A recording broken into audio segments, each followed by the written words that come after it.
Well, hey friends and neighbors, it's Chuck out at Sheridan Park Farms. Welcome back to the farm. It is shaping up to be an absolutely beautiful day here in western North Carolina. It's not spring yet, but the weather today looks like it's going to feel like spring. Calling for upper 50s, clear sunny skies. It's going to be a beautiful day to be outside.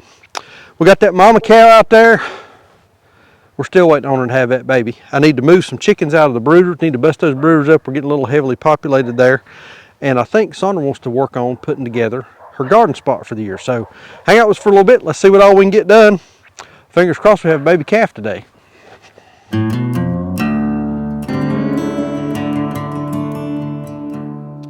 All right, come out to check. Oh, hadn't got me. Come out to check and see if we got a new calf this morning. There's 43. Hello, 43.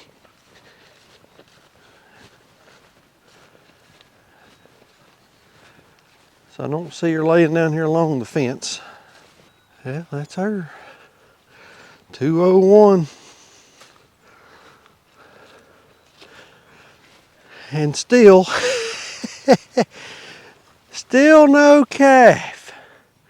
But good gracious, how bagged up is she? Daggone, y'all.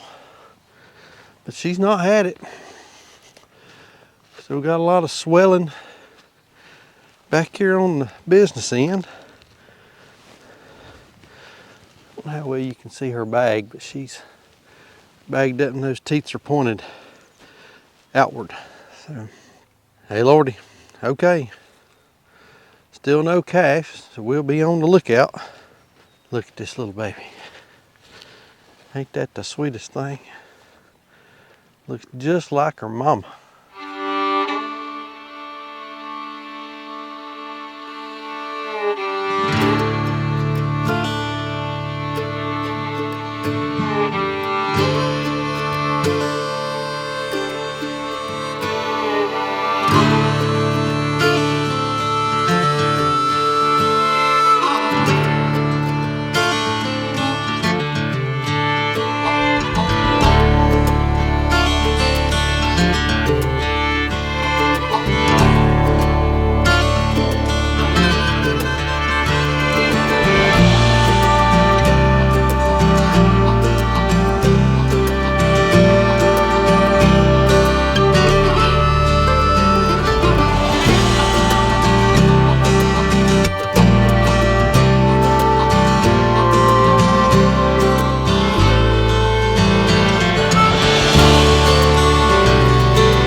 Fairly decent backing job considering I didn't have a spotter. Still missed that big bulk feeder. Didn't run over it. So what we're doing real quick, this guy right here, that striped guy right there, going away in a couple of days. So we're going to start feeding on the trailer, get them used to going up on there so that Wednesday evening sometime we can feed them, close them up, catch them, and they'll be ready to roll bright and early Thursday morning. The other four, Big Red, Spot, her little white girl, and Superstar over here are all bred. We certainly think they're bred, showing signs of being bred. So they're going to be hanging around to have, hopefully, a good litter of piglets here before too much longer. So let's pour a little feed out so we can get everybody excited about coming in to eat. Put that camera down right there and maybe they won't Turn it over here. Peek, peek, peek, peek, peek, peek, peek.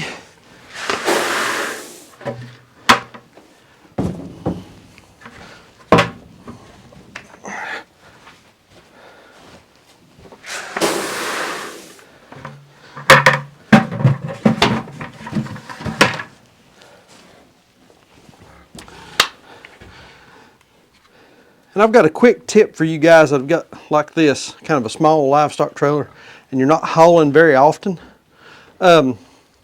Before you haul, and whenever your trailer's sitting empty, get you a brick or two of shavings and put down.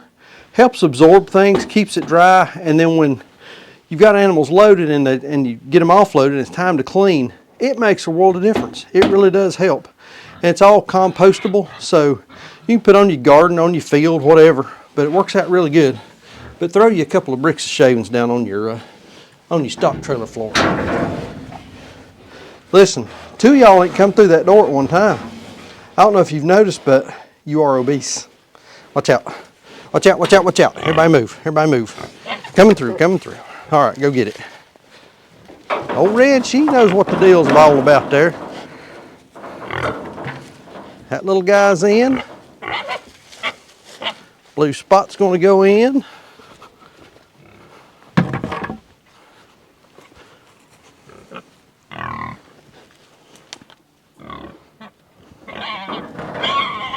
You mad, ain't you, buddy?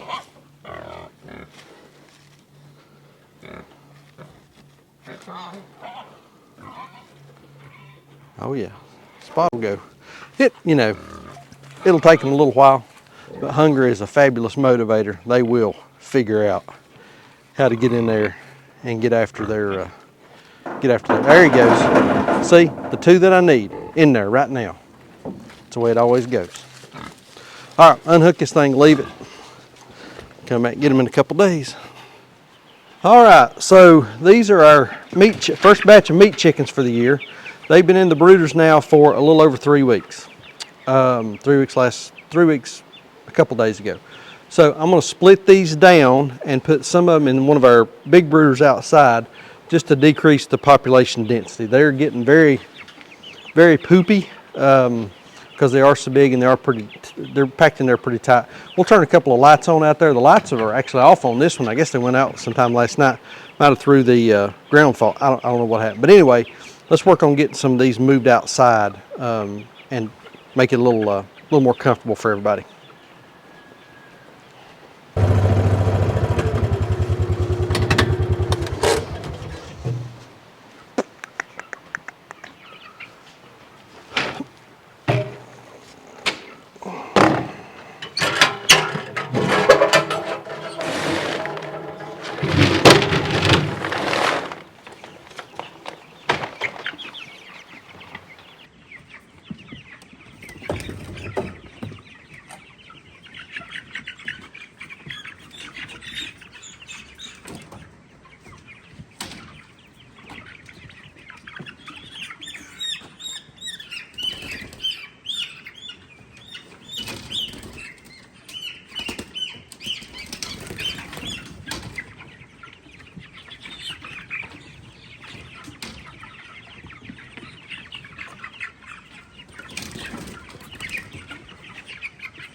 So this is what a little over a 3-week-old Cornish cross looks like.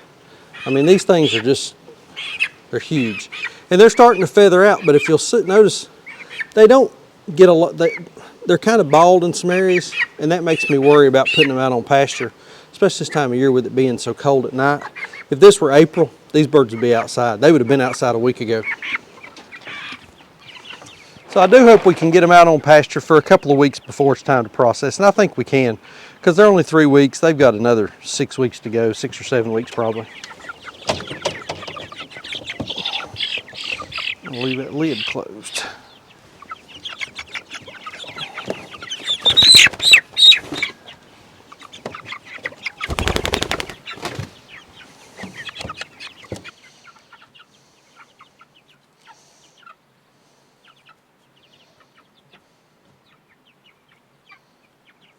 All right, I didn't record filling feeders and drinkers because y'all have seen that plenty of times, but here's what the setup ends up looking like. I've got a drinker, a feeder, and a drinker. So they've got plenty of opportunity here for feed and water. Plenty of space. They do have 3 lights in here, but there's plenty of room for them to get away from the lights. And we may end up turning maybe one of these off. I don't know. We'll see. Because on these birds here too, we want to kind of harden them off and get them used to some colder temperatures, like we are the ones in the smaller brooders down at the barn. All right, we got that big group of birds out of here, and I've cleaned everything up, put some fresh shavings down. We've got a feeder here, we got a drinker over here, and I have reduced them down to just 1 light, which is probably more than enough. We really need to harden them off. They really need to be exposed to some cooler temperatures to kind of get used to it. So I think I'm just going to leave 1 light on, and I think I'll probably push the blanket back on them as well. But they seem to be doing fine. I mean, they're just, and these chickens are fast growing. I mean, 3 weeks old, and when you pick them up, they've got some mass and some density to them. So that's what you get with these Cornish, fast growing meat chickens. All right, so we've talked about these a number of times, but these are our small brooders. One of them I bought, and then the other one I built off of that first one that I had purchased. These are great little brooders. You don't have to have anything nearly this elaborate. You know, you can brood chickens in an Amazon box or a big refrigerator box or Rubbermaid Tupperware kind of thing. I mean, you can brood chickens in about anything as long as you got them warm, dry, they have access to feed and water. But if you're looking for a good brooder that you can put, you know, we had 50 some chickens in here for 3 weeks. Yeah, we had right at 50 some chickens in each one of these right for 3 weeks. So if you're looking for a copy of brooder plans, I'll post a link to these in the description down below. You can pick them up, super easy to build. You don't have to have a lot of carpentry skills, but these make fantastic brooders, especially if you're just starting out. All right, on to the next project. Now, we are not garden people. We don't claim to be garden people, but we like the idea of a garden. And we're enticed by those beautiful seed catalogs that start showing up around this time of year. So if you're looking for a gardening channel, we're not it. Go watch Jason at Cog Hill or Charles Dowding or somebody like that. But I envy Charles Dowding's garden. yeah. So what are we doing? I guess we're going to put a tarp down. So we're going to put a tarp down in this area right here, right in front of the house. So it's easy access, easy to work on, and we have to look at it every day. So when it starts getting ugly, I can get fussed at about it. Sorry, can get fussed at about it. So what we're going to do is we're going to put a tarp down, and the tarp will stay down. What did we say, for about 3 or 4 weeks? For around 3 or 4 weeks, and then we'll come back. We'll pull the tarp up. We've got a bunch of cardboard where we pick up product from the butcher. We're going to come in and we'll put down lots and lots of cardboard, and then we're going to cover it in compost. So the chore today is just to get some ground cover down and start killing some of the grass and weeds and that kind of thing. Now we've laid out here general area where we think we want it, and I've got this big this is a billboard that our buddy Jeff from J. Morgan Signs down in Greensboro, who used to do all of our sign work, gave us. And so we're going to put this down, see how far it'll go, and then I've also got a big silage tarp out in the barn, don't I? Yeah. I've also got a big silage tarp down in the barn that we can add to and that sort of thing. So let's get to putting this thing out and see what it's going to look like.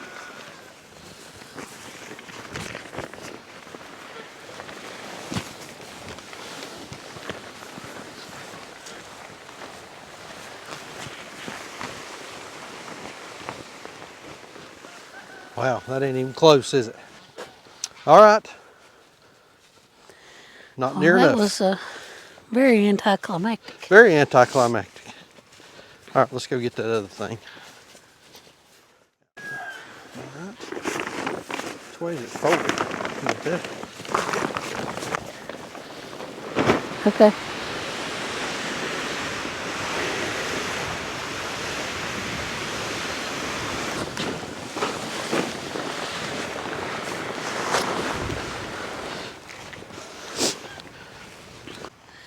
I guess this is gonna be it right here. I guess this is gonna be it, yep.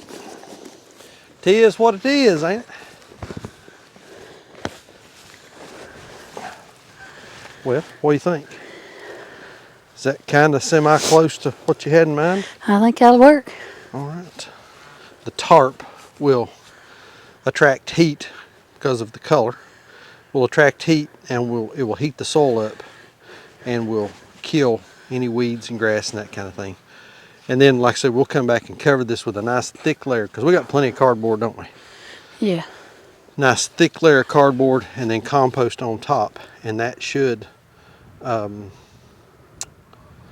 get us a pretty good foundation, shouldn't it? Yeah. Get us started. So I think pallets. Yeah. I think pallets would be best. We'll get us a load of pallets and bring them down here and put them out. Pew. All right, y'all are seeing this about 24 hours after what you just saw was posted. And she finally did it, didn't she? Finally. Yesterday evening, Sandra and I had to run to town. We went to Lowe's and Tractor Supply and grocery store and a few other little rounds. And when we came back, here's what we had. Little heifer calf. She's just as pretty as she can be. Curly, solid black. I mean, she looks good.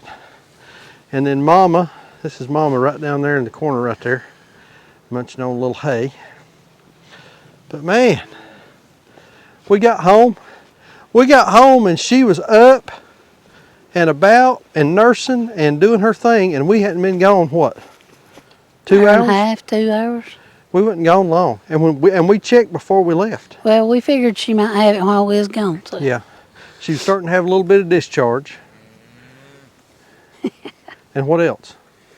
She was real swollen. Of course, she's been swollen for days. Well, she was real swollen, and the discharge was the main thing. Yeah, she was having some thick, mucusy discharge. But Mama's doing well. She's still a big old cow. She's still big, yeah. She's still a big old cow. But man, this little heifer baby, she's doing fantastic, hanging out with her buddy, the other heifer that we weren't expecting. But man, I tell you, 3 calves what, Sandra, in 4 weeks? 3 or 4. 3 calves in 3 or 4 weeks, and we're not a cow-calf operation. I told Sandra on the phone I had to be gone for work today. And I told Sandra on the phone I was coming home, and I said, you know, for somebody that don't have a cow-calf operation, she's just a beller. For somebody that don't have a cow-calf operation, we sure do have an awful lot of calves. So, but anyway, Mom and baby are doing good. All right, man, I am finally glad to get that calf on the ground. I have been worried about that cow now for 4 or 5 days. She's just been hanging on to that thing and hanging on to that thing. And like I said, we went to town for a couple hours. When we left, we thought, well, maybe she will, maybe she won't. Came back home, and it was on the ground, up, nursing, doing all of its thing, and looking really, really good. So, like I said a while ago, we're not a cow-calf operation, but boy, we sure do seem to be having a lot of calves. Free, I look at it as free cows. I mean, we'll keep them and raise them up and see how they do, and hopefully they'll be productive for us later on down the road. So, I think that's going to do it. Like we always say, please keep us in your prayers. May God bless you and your families, and we'll see you on the next video. Thanks.